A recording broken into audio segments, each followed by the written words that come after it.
Assalamualaikum, apa khabar para expert grower di luar sana? Saya Alia, Marketing Manager daripada Crop Power. Hari ini saya nak kongsikan kepada anda info menarik. Ramai kat luar sana yang cakap kalau nak makan jagung ni sampai kena naik ke tanah tinggi seperti Cameron Highland.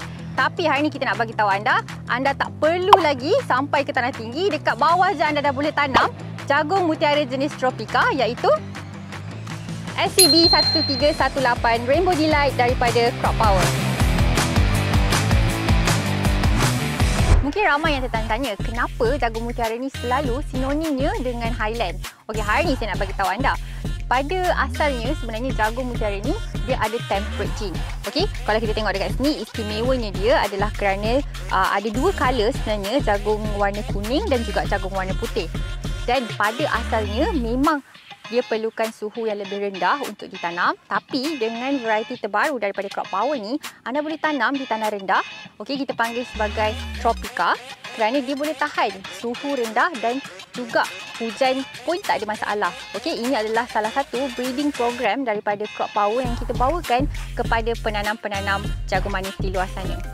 Dan sebenarnya penanam-penanam jagung manis di luar sana, jagung manis kuning, anda pun boleh cuba tanam jagung mutiara ni kerana apa?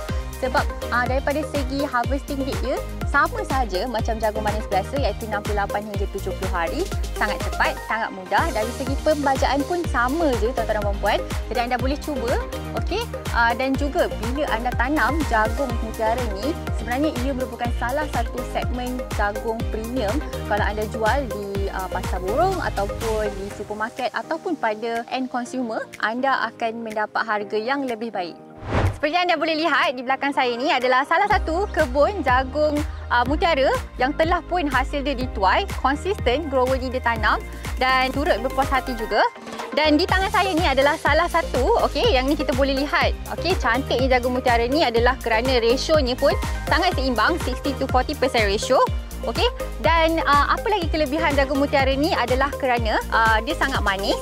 Brix dia boleh mencapai 16%, sangat manis dan anda boleh makan secara mentah juga. Dan kalau anda tengok di sini, saiz dia pun anda boleh dapat 450 hingga 500 gram bergantung dengan pembajaan anda.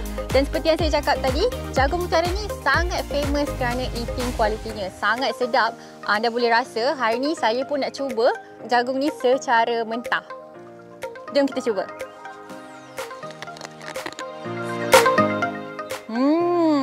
Memang sangat-sangat sedap dan manis.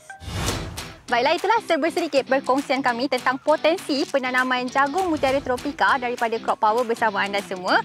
Ayo kita sama-sama kita ceburi bidang penanaman jagung mutiara tropika bersama Crop Power dengan variety SCB 1318 Rainbow Delight.